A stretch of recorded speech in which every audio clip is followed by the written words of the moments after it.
할렐루야. 오늘 여러분들과 함께 바울이 간절히 사모하고 또 힘쓴 것, 이런 제목으로 함께 말씀을 나누고자 합니다. 여러분, 수많은 화가들 가운데 자기 자신의 자화상을 가장 많이 그린 사람은 바로 빛의 화가 렘브란트입니다. 렘브란트는 평생 거의 수백 작품에 자기 얼굴을 그렸는데 제가 본 것만 해도 한 20개 이상이 되는 것 같습니다. 젊을 때의 청년 시절의 자화상으로부터 해서 굉장히 화려한 옷을 입고 밝은 웃음을 띠는 자화상, 심지어는 각 나라마다 갈 때에 제가 독일에 가서도 미네네에서 그의 자화상을 보았고 또 샌안토니오에서도 LA에서도 참 많은 곳에 이분의 자화상을 볼 수가 있었고, 최근에는 그의 판화전이었던 대구 전시회에서도 아주 작은 그의 자화상 6개를 볼 수가 있었습니다. 그가 그린 수많은 자화상은 왜 중요하냐면 시대의 흐름보다 중요한 것은 자기는 자기 자화상 속에 그 당시에 자기가 깨닫는 깨달음, 그리고 진리, 인생에 대해서 자기의 얼굴을 통해 표현하고자 했던 것입니다. 렘브란트가 그렸던 수많은 자화상 가운데 지금 여러분들이 보시는 자화상이 1665년에 그린, 가장 자기 인생의 죽기 3년 전에 그린 마지막 자화상입니다. 조금 그림이 어둡고 얼굴이 보면 늙고 이빨은 빠져있고 피부가 퍼석한 정도가 아니라 좀 심각한 지경에 있는 모습을 그렸습니다. 여러분들이 보시는 그림의 왼편에 언뜻 보이는 좀 음흉한 얼굴의 모습이 바로 죽음의 사자를 상징해서 그린 그림입니다. 자기에게 죽음이 가까이 와 있고 노인의 자신의 모습을 그렸습니다. 한데 자기는 이 그림의 제목을 뭐로 붙였느냐 하면 제욱시스로 분한 자화상, 이런 이름을 붙였습니다. 제욱시스는 그리스의 전설적인 화가의 이름입니다. 자기가 제욱시스와 같다, 그런 뜻인데, 그리스에 두 천재 화가가 있었습니다. 하나는 바로 오늘 자기가 이름을 붙였던 제옥시스라는 사람이고, 또 한 사람은 파라시오스라는 천재의 화가가 있었습니다. 사람들이 누가 더 천재이냐, 그런 논쟁 앞에 이 두 사람이 그림을 그려서 이제 겨루기로 했습니다. 그때 제옥시스는 포도를 그렸는데 그림을 내놓자 새들이 진짜 포도인 줄 알고 그림에 와서 착각하고 그 포도를 이렇게 쪼아대는 겁니다. 두 번째, 파라시오스는 커튼에 그림을 덮고 나타났습니다. 그러자 모든 사람들이 빨리 그 그림의 커튼을 젖히라고 얘기를 하는데 젖혀달라고 요구하니까 젖히지를 못합니다. 왜냐하면 그가 그린 게 바로 커튼이었기 때문입니다. 거기 있었던 사람들이 그림을 얼마나 잘 그렸든지 진짜 커튼인 줄 알고 빨리 그림의 커튼을 걷으라고 얘기를 했던 것이죠.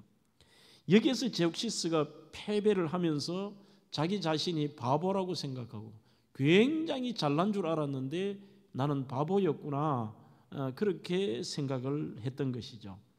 그러면 이 제옥시스가 마지막에 어떻게 죽느냐 하면 어떤 부자가 찾아와서 늙은 노파인데 자기 자신의 얼굴을 예쁘게 그려달라는 겁니다. 얼굴을 예쁘게 그려달라는 그 말을 듣고 이렇게 얼굴을 보니까 정말 기가 막히게 늙고 못생긴 노파인데 내가 저 얼굴을 어떻게 예쁘게 그리지? 그래도 돈을 받고 그리려고 이렇게 하는데 너무 그 얼굴이 추하고 못생겨서 자기도 모르게 웃음이 터져 나왔는데 그 웃음을 감당하지 못하고 쌀에가 걸려서 죽어버린 거예요. 그게 제옥시스입니다. 왜 렘브란트는 자기를 제옥시스로 비유를 했을까? 여기에 대해서 미술 평론가들은 이런 세 가지의 이야기를 합니다. 첫째는 인생의 덧없음보다는 늙어 볼품없는 자기 자신을 그리면서 인생은 누구나 늙고 죽음을 향해 달려간다라고 하는 메시지를 썼다는 것이죠. 그 다음에 두 번째는 인생은 제옥시스처럼 얻은 것 하나 잘난 것 없고 내세울 것 없지만 남을 무시하고 교만하게 살아가는 어리석은 인생을 살 가능성이 있다. 인생의 말년이 되면 아무것도 아니라고 하는, 자기 자신이 얼마나 보잘것없고 허물 많고 그리고 무능한 존재인가를 그림을 통해 드러내려고 했다. 그리고 세 번째는 이 그림을 보면 인생의 허무함이나 처절함 또 비참함들을 보면 더욱더 우리는 영원한 것들과 영원히 변치 않는 젊음에 대한 생각을 하며 살아야 된다. 그러니 부활과 천국에 대한 소망으로 사는 것이 인생이라고 하는 것을 그림을 통해 나타내려고 했던 것입니다. 여러분, 인생은 누구나 영원히 이 땅에서 살 수가 없습니다. 특히 인간이 죄를 지은 그 순간부터 모든 인간이 이 땅에서 영원히 젊고 영원히 산다는 것은 하나님께서 절대로 묵과하지 않으십니다. 또 설사 수명이 수십 년 수백 년을 연장하고 현재는 게놈 지도의 초안 작업을 완성해가지고 언젠가는 암과 심장병과 알츠하이머와 사람의 노화까지도 더디게 만들 수 있는 시대가 온다는 희망을 주기도 합니다만, 모든 인생은 하나님의 정하신 것은 늙고 후패하고 죽는다는 이 인생의 공리가 모든 인생에게는 공평하고, 그리고 그 길은 누구나 예외 없이 다 가야 되는 것입니다. 본문은 바로 이렇게 육신을 정의하는데, 이 본문은 인생에 대한 정의뿐만 아니라 그런 허무한 허무주의 얘기, 인생은 늙고 병든다 죽는다라는 얘기보다는 더 새로운, 영원하면서 성경은 산 소망이라고 하는, 그러면 도대체 진짜 소망이 뭐냐? 오늘날 좀 젊어지기 위해서 온갖 노력을 하지만 어찌 보면 여러분들 그 노력을 제일 많이 하는 분들이 연예인 아닐까요? 탤런트나 영화 배우들, 모델들, 또 수많은 외모로 먹고 산다고 하는 사람들을 보면 정말 많은 부분에 돈을 쓰고 집착하고 애쓰지만, 모르겠습니다. 제가 보는 기준으로는 일반인인 우리보다도 더 빨리 늙고 더 얼굴이 연세가 드시면은 더 조금 많이 이렇게 주름살도 많아지고 이상해지는 그런 모습을 보게 됩니다. 어찌 보면 인생의 공리이죠. 여러분, 본문은 육신을 이렇게 정의합니다. 16절에 겉사람은 낡아진다고 되어 있습니다. 그리고 5장 1절에서는 만일 땅에 있는 우리의 장막집이 무너지면, 그렇게 되어 있습니다. 여기서 장막집이라는 스케누스라는 말은 단순한 영어로는 텐트라고 되어 있는 말보다도 더 강력한 말인데 임시 천막이라 그런 뜻입니다. 스케누스가 우리의 이 몸이 영원히 기거하고 영원히 유지하는 그러한 태풍과 같은 처소가 아니라 스케누스, 잠시 잠깐 쳤다가 사라져버리는 임시 텐트처럼 그것이 우리의 육신임을 표현하고 있습니다. 그러면 그 장막집이 무너진다는 것은 메이어라든지 버나드의 주석에는 당연히 육신의 죽음의 순간을 의미하고 있습니다. 즉 인생은 늙고 죽는 것입니다. 그리스도인들에게 놀라운 소망이 있습니다. 늙고 죽는다? 굉장히 듣기 싫을지 모르지만요, 제가 오래전에 대구 매일신문에 칼럼을 쓸 때 첫 번째 칼럼의 제목을 늙는다는 것은 아름다운 것입니다, 이렇게 썼습니다. 그렇죠. 주변에 많은 사람들이, 어떤 분들은 목사님 글을 읽고 공감했습니다라는 분도 있지만, 목사님 그래도 늙는다는 것은 아름다운 건 아니지요, 이렇게 제 글에 대해서 반박을 하는 분도 종종 전화를 받게 되었습니다. 여러분, 5장 1절 후반절에 보시면 우리가 이런 어떤 인생의 그런 허무한 얘기를 하는 게 아니라, 하나님께서 지으신 집, 곧 손으로 지은 것이 아니고 하늘에 있는 영원한 집이 우리에게 있는 줄로 안다. 그것은 바울이 체험을 했다는 뜻입니다. 칼빈은 하늘의 집은 죽음에서 착공되어 부활해서 완성된다고 이야기하고 있습니다. 그러면 사도 바울이 이야기하는 게 뭐냐? 내가 이 땅에서 지금 이렇게 예수를 믿고 이 땅에서 어떻게 잘 살고 내가 지금 회복이 되고 그리스도의 나라가 이 땅에서 사람들이 믿는 사람이 늘어나는, 그게 자기가 사모하는 게 아니라 오늘 설교의 제목이기도 합니다. 2절에 우리의 처소를 덧입기를 간절히 사모하노라. 그가 진짜 바울이 사모하는 게 뭐냐? 내 처소, 바로 이 스케누스, 임시천막과 같은 늙고 병들고 죽는 이 육신이 새로운 것으로 덧입는 것, 이게 내 진짜 소망이고 내가 간절히 소원하고 사모하는 거라고 표현하는 것입니다. 즉 늙고 죽는다는 것은 절망이지만 우리에게는 죽음이 끝이 아니라고 하는 사실입니다. 오늘 저는 두 가지의 측면을 여러분들과 함께 은혜를 나누고자 합니다. 하나는 진짜 이 사도 바울이 간절히 사모했던 것, 새로운 몸으로 덧입는 것. 그리고 또 하나의 측면, 그가 진짜 이 땅에서 힘썼던 게 뭐냐, 이 두 가지의 측면입니다. 바울이 간절히 사모한 것은 죽음 이후에 부활의 신령한 몸을 입고 영원한 생명을 얻는 것, 그게 진짜 사모하는 것입니다. 2절입니다. 하늘로부터 오는 우리 처소로 덧입기를 간절히 사모한다 했는데 1절에 장막집, 하늘집, 하늘에 있는 영원한 집, 이렇게 하면 여러분들 보통 장소를 생각하고 천국을 생각하는데 오늘은 여러분들의 머리에서 그 천국이라는 개념보다는 바로 몸으로 해석하는 스케누스의 몸이 이제 영원한 진짜의 이 몸, 우리 인간의 몸을 생각하시고 설교를 들으면 좋겠습니다. 장막집은 임시 텐트와 같이 언젠가는 낡아지고 날아갈 수도 있고 사라지고 철거해야 됩니다. 하지만 영원한 집은 영구합니다. 부활과 영생하는 우리의 몸을 의미합니다. 그 처소를 2절에 하늘로부터 오는 우리의 처소, 오이케테리온이라는 것은 이거는 신령한 몸입니다. 무너지지 않습니다. 영구적인 것입니다. 그러므로 아놀드 토인비는 죽음이 얼마나 무서운 거냐, 한 사람이 파도 속에 머리를 들고 잠깐 매서운 눈초리로 주위를 훑어보고 그리고 죽어간다, 이렇게 설명을 합니다. 압도적인 힘이 죽음입니다. 피할 수 없는 것입니다. 그렇지만 성경은 우리 모두에게 죽음은 새하여지고 끝이며 이 땅에서 건강할지라도요, 누구나 다 죽고 후패하고 그렇게 더 팔팔하고 정말 튼튼하고 생생했던 이 렘브란트도 한번 보십시오. 이빨은 다 빠져버렸고 피부에 탄력이라고는 없고 늙고 병든 그의 모습을 도대체 무엇을 자기가 그리려고 했을까? 진짜 그 그림을 통해 인생이 이런 것이라는 의미보다는 오히려 그 그림 속에 진짜 당신이 추구하는 소망이 뭐고 당신이 사모하는 게 뭐냐. 그래서 어떤 분들은 렘브란트를 향하여 그림으로 신학을 한 사람이라 이런 별명을 짓기도 합니다. 오히려 우리에게는 이러한 육신의 사모함과 이 땅의 것이 아닌 진짜 사모할 게 있다, 그 얘기를 하고 싶었던 것입니다. 몸이 죽는다고 영혼이 죽는 것은 아닙니다. 영혼은 살아남습니다. 그래서 우리가 신경을 쓰고 두려워해야 할 대상도 이 땅의 것은 아닙니다.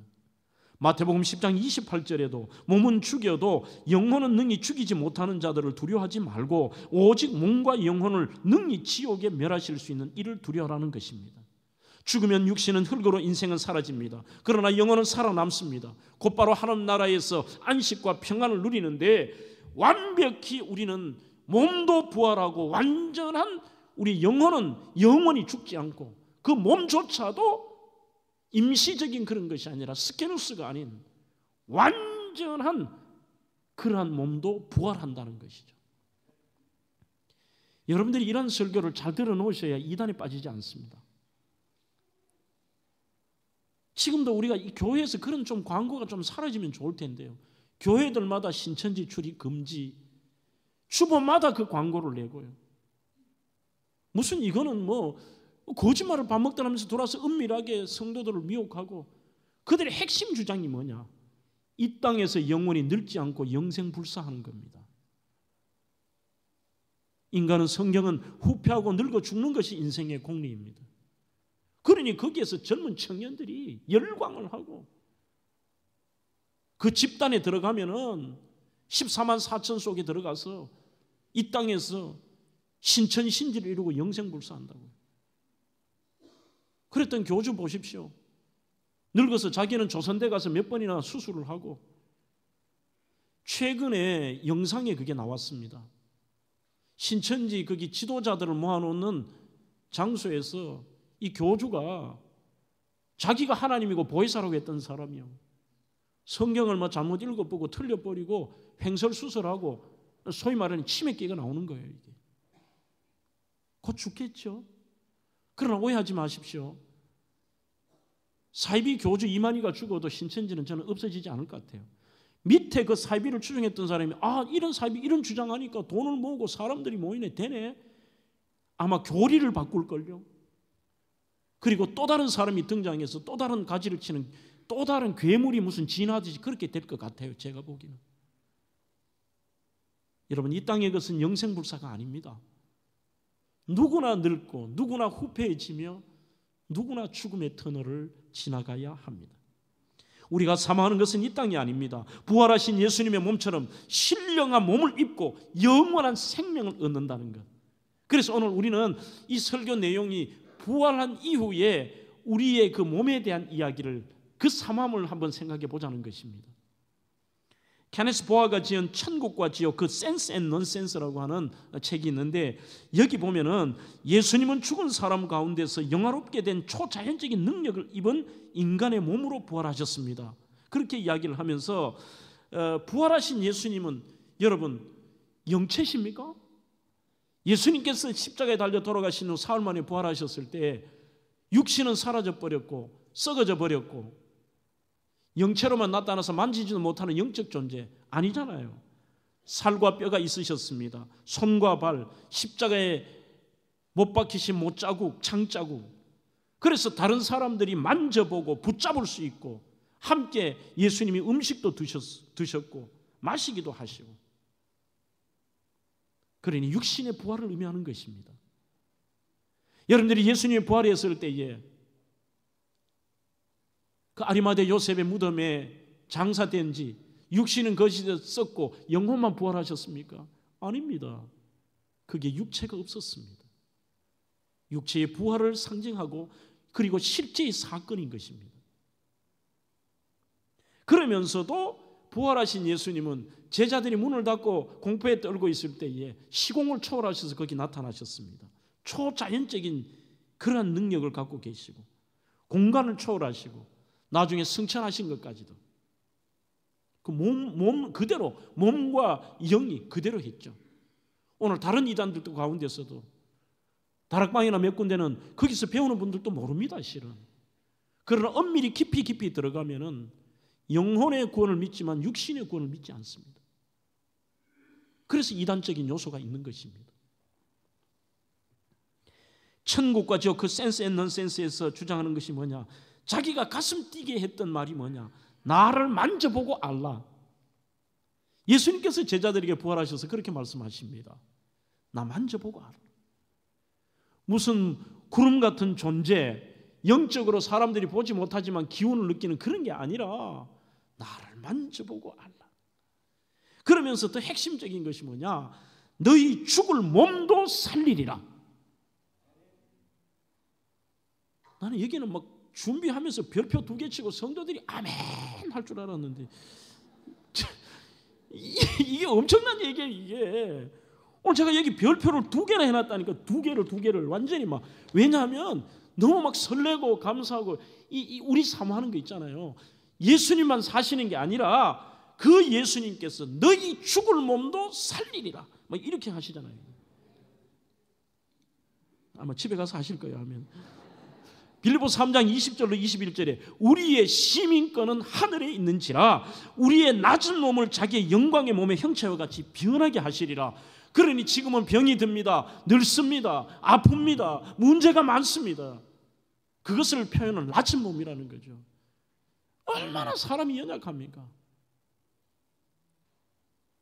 몸이 쉽게 상처도 받고 늙고 있잖아요. 아무리 우리 여성들 막 에센스도 바르고 세럼 바르고 뭐합니까? 주름 없애려고 하지 마세요. 그 표현을 낮은 몸이라고 합니다. 그 낮은 몸을 영광의 몸의 형체, 예수님이 부활하셨던 것처럼 그 영광스러운 모습으로 너희 죽을 몸도 살리리라. 로마서 8장 11절에도 거기서 이 말씀이 또 나옵니다. 예수를 죽은 자 가운데서 살리신 이의 영이 너희 안에 거하시면, 즉 너희들이 예수를 믿으면 그리스도 예수를 죽은 자 가운데서 살리신 이가 하나님께서 너희 안에 거하시는 그의 영으로 말미암아 너희 죽을 몸도 살리리라. 이렇게 되어 있습니다. 여기에서 살린다는 말이 joy fire over라는 말 자체는 부활 부활에 대한 설명을 할 때만 나오는 단어입니다. 우리도 부활한다는 것입니다. 가장 영광스러운 모습. 여러분들, 고린도전서 15장이 성경에서 가장 많이 부활에 대해서 언급한 장입니다. 그런데 희한하게도 왜 고린도 교인들에게 사도 바울이 그렇게도 이 부활을 조목조목 이야기를 했을까? 초대 고린도 교인들의 생각의 문제입니다. 그들은 예수님의 부활은 믿을 수가 있겠는데 죽은 사람의 부활과 자기의 부활에 대해서는 못 믿겠는 거죠. 예수님은 어떻게 말할 방법이 없습니다. 직접 그 예수님의 부활을 본 사람들이 있고 나중에 500문도가 보고 수천 명이 예수님 승천하신 거 보셨는데요. 자, 하나님의 아들 예수 그리스도가 부활한다는 거, 하나님이 부활하신 거, 이 땅에 인간의 몸을 입고 오신 하나님이 부활한 것은 믿겠는데, 아니 사라져버리고 이 연약하고 늙고 병드는 인간 우리가 부활한다는 거 못 믿겠다는 것입니다. 그래서 바울은 고린도전서 15장 12절로 19절에서 만일 성도의 부활이 없다면 기독교는 그릇된 것이고 쓸모없고 불쌍한 게 기독교인이라는 겁니다. 그렇지 않습니까, 여러분? 당신들의 부활이 없다면 예수님의 부활도 헛것이고, 그리고 어떤 경우에도 정말 제일 불쌍한 게, 너 왜 그렇게 제한받고 믿음 생활하면서 헛된 거 쫓는 너가 불쌍한 거 아니야? 이 말은 반대입니다. 예수님의 부활과 오늘 우리도 예수님이 살리리라는 그것이 진짜이기 때문에 오늘 우리가 가장 큰 소망, 그 진리를 붙들고 있다는 것입니다. 어떤 경우에도 성도는 고난 속에도 사모하고 기다리고 기뻐할 수 있는 이유, 이게 여러분 기쁨을 아무리 교회에서 강조해도 되겠습니까? 삶의 고난과 역경과 장애물들과 고통과 답답함과 외로움과 슬픔과 질병 속에 어떻게 기뻐합니까? 그럼에도 성경은 170회나 너희들이 주 안에서 기뻐하라는 말은 바로 이것 때문입니다. 예수 그리스도를 믿는 너희는 예수 그리스도가 살아나셨던 것처럼 너희들도 살리리라. 오늘 부활의 소망과 영광된 몸으로, 신령한 몸으로, 가장 건강하고 아름다운 모습으로 부활할 이 사모함이 있기 때문에 오늘 이 땅의 나그네 인생길 우리는 참을 수 있습니다. 기다릴 수 있습니다. 성경도 나그네라 아니라 일반인도 나그네라고 표현하잖아요. 인생은 나그네 길 어디서 왔다가, 우리는 다 알아요. 어디로 가는가? 왜 자꾸 질문만 던지는지 모르겠어요. 오늘 예수 믿고 그 답을 고백하면 좋을 텐데. 로마서에서 말씀하고 있습니다. 만물이 하나님께로 주님으로부터 왔다가 주님으로 말미암고 있다고, 주님이 만드신 그곳과 주님께로 돌아가는 것. 이게 인생입니다. 지금은 우리가 나그네입니다. 그 나그네 인생 속에서 오늘 이 우리의 사모함들, 이 신령한 부활과 영원한 영생을 생각하면 여기서 우리는 남들이 기뻐하지 못하더라도 주 안에서 기뻐할 수 있고 어려움도 참을 수 있고 기다릴 수 있는 것입니다. 그렇다면 구체적으로 천국에 관해 알고 싶은 모든 것이라는 안소니 데스파네노의 책에 보면 중요한 질문이 있다는 겁니다. 도대체 하나님께서 우리를 위해 준비해 주실 이 새롭게 덧입을 영원한 몸, 어떤 모습일까? 안소니는 이렇게 말합니다. 무감동적이고 영적인 존재, 여러분의 어떤 복사품도 아닙니다. 투명한 유령이나 구름 위에 떠도는 존재도 결코 아닙니다. 부활로 여러분들이 천국에 들어갈 때 여러분은 몸과 영혼으로 들어갈 것입니다. 영혼만 떠도는 것이 천국이 아닙니다. 쉽지 않은 장소에 쉽지 않은 우리 몸과 영혼이. 천국에서의 우리는 지금의 우리와는 똑같지 않을 겁니다. 무슨 다른 존재? 그거 아닙니다. 우리가 지금 가지고 있는 몸과 대단히 유사할 것입니다. 그런데 극적으로 멋진 변화된 몸. 자, 한번 물어보겠습니다. 찬양대. 천국에서의 우리의 몸은 지금의 몸과 달리 지금 우리는 순환계통, 신경계통, 혈행, 혈관, 호흡계통, 소화계통이 다 있습니다. 천국의 그 몸도 그게 있을까요? 없을까요?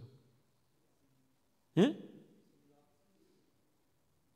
있습니까? 없습니까? 있습니다. 거기 가니까 막 피도 없는데 사람이 막 건강하고 있잖아요. 이 막 소화 기능 자체도 없고 뭐 먹을 필요도 없고 그거 아닙니다. 순환계통, 혈행, 혈관, 만지면 따뜻하고 호흡계통, 소화계통, 신경의 계통 다 있을 겁니다. 천국의 몸은 실제적이고 사실적인 인간의 몸입니다. 그리고 천국의 몸은 남자이거나 여자의 몸입니다. 이거는 남자도 아니고 여자도 아니고 아닙니다. 이런 것을 분명히 알아야 우리가 동성애 이런 무서운 죄악에 빠지지 않는 것입니다. 내가 남자로 이 땅에서는 태어났는데 나그네 인생에 내가 보니까 여자 같아요. 하나님은 모욕하는 것이죠. 천국에 가면 남자도 아닌 여자도 아닌 전부 유령들이 아닙니다. 천국에 가도 여전히 장창수는 장창수입니다. 남자는 남자입니다. 목사님, 나는 이 땅에서 여자지만 다음 생에는 남자로 태어나고 싶습니다. 이거는 안 믿는 것입니다. 무슨 윤회입니까? 다음 생에 없습니다. 이 땅은. 이 땅과 천국밖에 없죠. 여기서 남자는 거기서도 남자. 그렇지만 요점은 이겁니다. 우리는 천국에 가서도 우리의 정체성을 잃지 않는다는 것입니다. 내가 나라는 거. 천국 가면 알아봅니다. 나사로와 아브라함 알아보잖아요. 우리의 모습이 죽었을 때 모습이 아닐지라도 신령한 존재로, 가장 건강한 존재로 알아보는데, 토마스 아퀴나스라고 하는 중세의 엄청난 철학자는 이렇게 얘기합니다. 그 천국에서의 우리의 존재는 최선의 존재와 최고의 자아다. 가장 이 표현을 어떻게 말할 수가 없잖아요. 가장 최선의 존재, 가장 건강하고, 가장 아름답고, 가장 신령하고, 가장 젊고. 그래서 그 천국은 더 아주 재밌는 표현을 해놓았는데, 더 젊어 보이거나 더 나이 들어 보일 거다. 이거는 또 무슨 말이냐? 이렇게 해석을 합니다. 저희 교회 지금 최고령자가 104세십니다. 104세 은복선 할매가 언젠가 천국 가셨을 때 그때 돌아가신 그 모습으로 천국에서 영원히 살 것이냐? 아닙니다.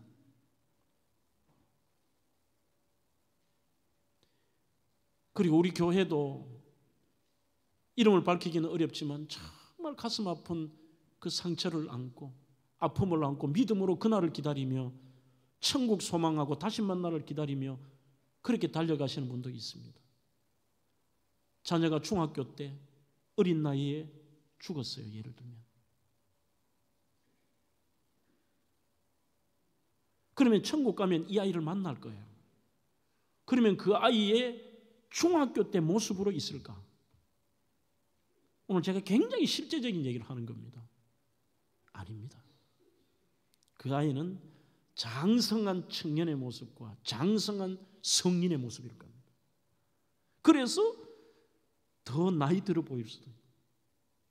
그 말은 천국은 어느 하나 부족함이 없는 최선의 존재와 최고의 자아, 가장 완벽한 인간의 몸의 모습. 기대 안 됩니까? 그래서 토마스 아퀴나스는 천국에서의 우리의 몸의 특징을, 좀 어려운 말입니다만 너무 멋진 말이어서 한번 옮겨보았습니다. 4가지의 특징이 있다고 설명합니다. 섬세하다는 겁니다. 섬세하다. 그 섬세함 속에는 민감함까지죠. 건강의 특징이 민감하고 섬세합니다. 아이들은 뜨거운 물에 손가락만 하나 집어넣어도 아 뜨거워, 엄마 뜨거워, 뭐 이렇게 얘기해요. 연세가 많으신 분들은 그보다 더 뜨거워도 손을 익든 말든 탁 넣으면 이렇게 얘기합니다. 시원하다고 얘기합니다. 이거는 정말 시원하고 이게 편안한 것도 있지만 무뎌진 거예요. 이 땅에 우리의 몸은 그렇게 늙고 후패하는 거죠. 천국에서 우리의 몸은 섬세함. 그리고 토마스 아퀴나스는 광휘함. 세 번째는 민첩함입니다. 우리는 많이 느낄 겁니다. 나이가 들어가면 들어갈수록 생각도 말도 몸도 민첩함을 잃어버립니다. 늙어간다는 것이죠. 천국에서는 민첩함. 그 다음 말이 제일 좋습니다. 불패함.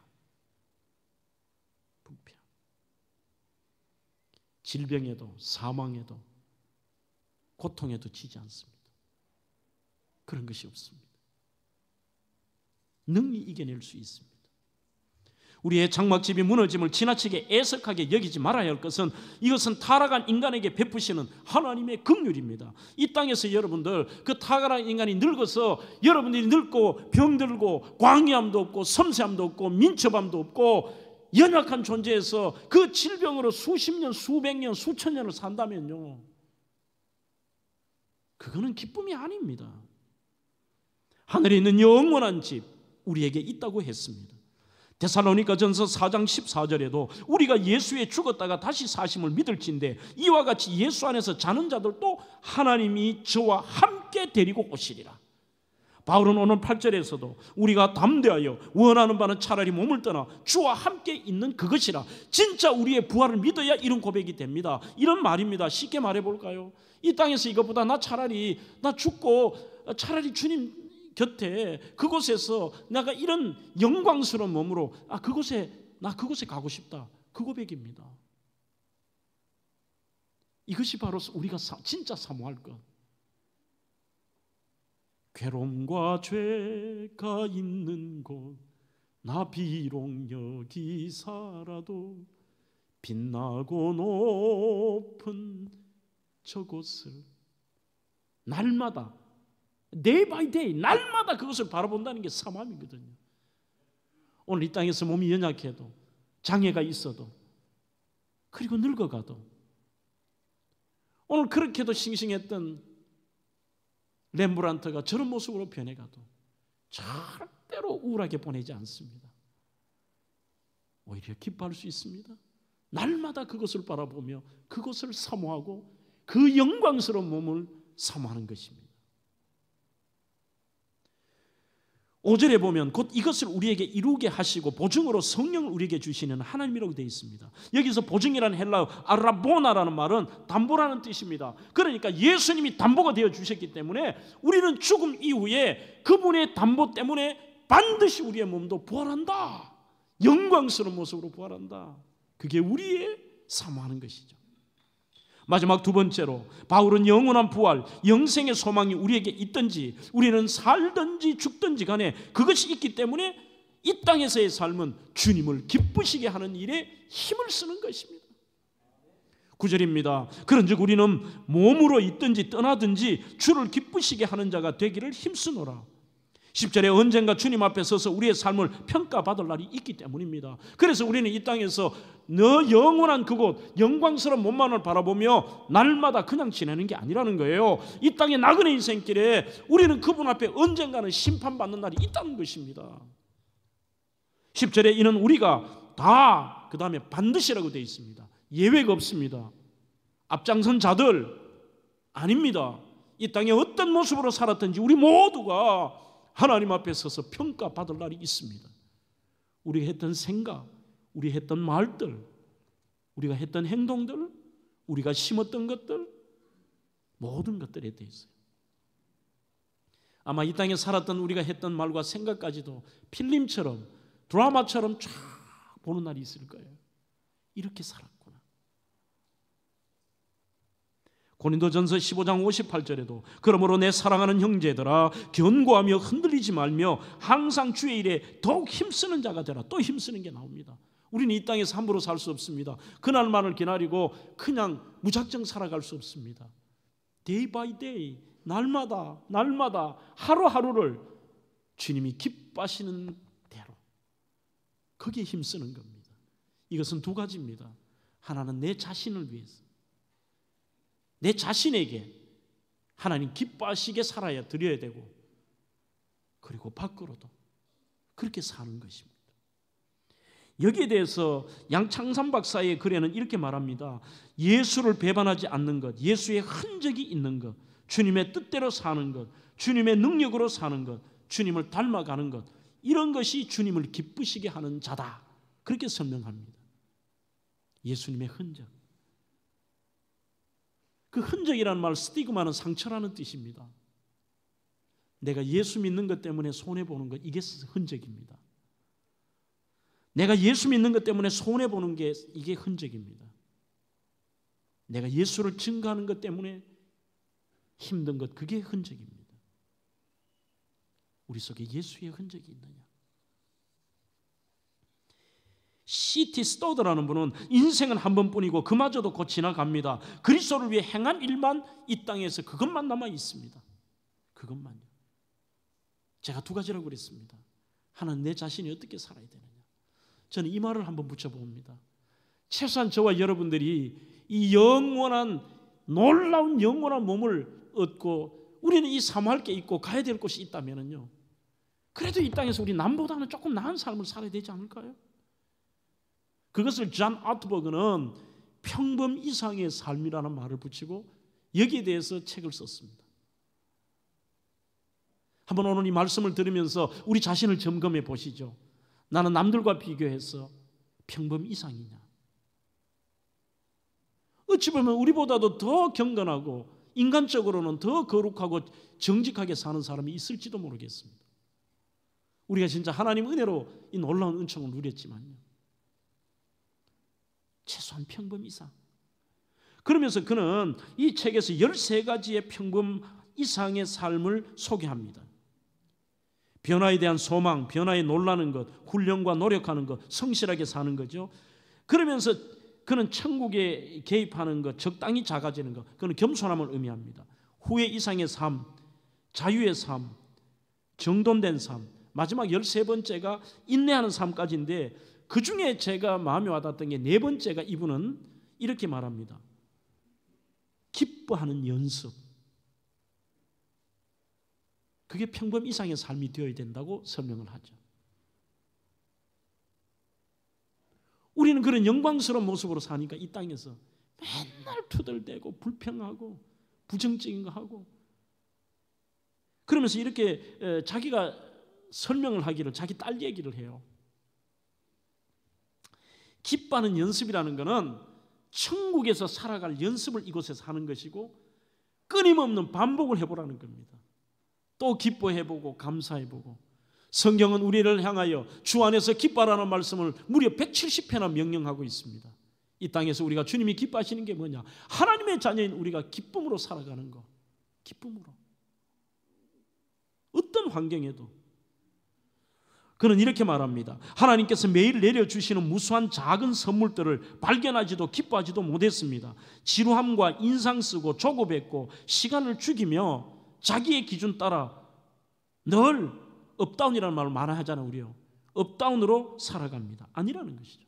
그러면서 자기 딸을 비유해서 아까 전에 책을 한번 더 띄워보시죠. 이 책의 그림을 한번 보시죠. 저 위에 그림이 바로 4번째 룰루랄라 즐거운 날이라고 하는 자기 딸의 이야기를 하면서 아이가 3명인데 그 아이들이 춤추는 모습을 그린 거예요. 하루는 이런 일이 있었습니다. 아버지인 존 오트버그가 엄마의 육아를 도와서 애들 목욕을 시키는데 큰아이부터 새아이를 다 탕에서 시키니까 큰아이는 조금 컸다고 나가서 몸을 닦고 옷을 입으러 갔습니다. 둘째 아이는 아버지가 몸을 닦여주니까 자기가 옷을 입습니다. 그런데 셋째 이 아이가 이름이 멜러리인데 이 멜러리는 닦을 생각도 하지 않고 탁 나오더니만 룰루랄라 저런 그림처럼 막 춤을 추는 거예요. 그래서 또 같이 형제들이 와서 손을 잡고 막 춤추는데 다른 애들은 갔는데 막내는 계속해서 춤을 춰요. 그래서 아버지가 화가 납니다. 안 그래도 얼마나 힘들어요. 애들 양육하기가. 야, 춤 그만 추고 빨리 와서 닦아야지 하니까 얘가 이렇게 얘기해요. 왜요? 얘는 이해가 되지 않는 겁니다.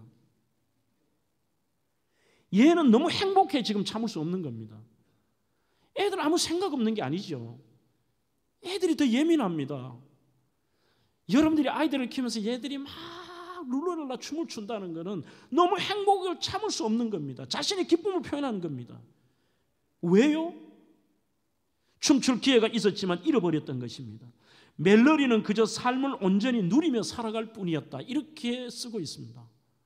그러면서 이 아버지가 저게 하나님이 기뻐하시는 모습이구나. 우리가 그저 부모님께 맡기고 더 산 소망을 바라보며 기뻐하며 사는 것. 오늘 한 예만 제가 들은 것입니다. 말씀을 정리해 보겠습니다. 사랑하는 성도 여러분, 참으로 우리의 인생은 하나님이 기뻐하시는 것이 무엇인가를 너무나도 잘 알고 있습니다. 그리고 이 땅에서 우리 자신은 그렇게 살아가지만 평범 이상의 삶을 사는데 가장 중요한 하나님이 기뻐하신 것들은 우리가 세상을 향하여 나 혼자만 영광스러운 몸과 그 아름다운 축복의 장소로 가는 게 아니라 주가는 수많은 사람들에게 바로 그곳으로 함께 인도해 주는 것. 오늘 J.D. 그리어라는 분의 사연입니다. 이분은 서밋교회의 담임 목사인데 노스캐롤라이나에 있는 교회입니다. 2002년에 부임해서 부임할 때 300명이었는데 현재는 한 10,000명 정도가 출석을 합니다. 미국에서 가장 급성장하는 교회입니다. 그런데 이분이 최근에 이 J.D. 그리어가 방송에 나와서 공식적으로 자기가 고백을 합니다. 나는 목회를 엉터리로 했다. 내 삶은 주님이 기뻐하시는 삶이 아니었다. 이유가 있습니다. 자기가 한 번은 전도를 하러 간다고 하면서 나갔을 때에 론다라는 뉴 잉글랜드 아가씨를 만납니다. 그녀에게 자기가 어떻게 예수를 믿게 되었고 설명을 하는데 그러면서 아주 이 아가씨가 왜 전도해 보면 여러분들 냉정하잖아요. 말을 툭툭 쳐박고 냉정하게 얘기를 하는데 그래서 다시 이 J.D. 그리어가 하나님이 누구신지 예수님이 왜 오셨는지 왜 우리가 그분을 통해서만 구원을 받았는지를 막 설명을 하니까 예수 믿겠습니다 그럴 줄 알았는데 의외로 예상을 벗어난 답을 합니다. 진짜 이걸 믿으시는 거예요?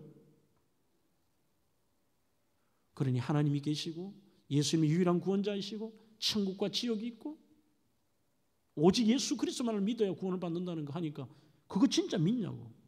그러자 목회자가 이 J.D. 그리어가 그럼요. 그러자 그녀가 이렇게 말합니다. 그런데 이걸 믿는 것처럼 살지는 않는 것 같군요. 그리고 이어갑니다. 만약 목사님이 믿는다고 말한 이것들을 믿는다면 하루를 어떻게 버틸 수 있는지 상상이 안 되네요. 내 인생에서 만나는 예수님을 모르는 모든 사람은 하나님의 사랑에서 벗어나 있고 영원한 지옥으로 간다면서요? 저는 계속 무릎이라도 꿇고 사람에게 제발 내 말을 들으라고 빌 것 같아요. 그녀는 말했습니다. 그런데 목사님은 저와 논쟁에서 이기려고만 하는 것 같아요. 목사님이 세상을 보는 방식이 저보다 더 우월하고 증명하려는 것 같은 걸요. 영원한 생명과 영원한 죽음에 대해 하고 있지만 말이죠. 내가 그토록 놀라서 말이 안 나온 적이 또 언제 있었나 싶다. 방망이로 맞은 것 같아요. 진짜 천국과 지옥이 있고 예수만이 구원자이고 우리는 나중에 그 영광스러운 모습으로 살아가며 사모한다면은 진짜 수많은 사람들이 그 지옥 불구덩이에 간다면 우리가 이렇게 할 수 있느냐? 이거 아니라는 거예요, 이게. 진짜 주님 기뻐하시는 거는 진짜 내가 얼마 모으고 아니라 제대로 성도들에게 그래서 그가 지은 책이 오직 복음이라는 책이 있습니다.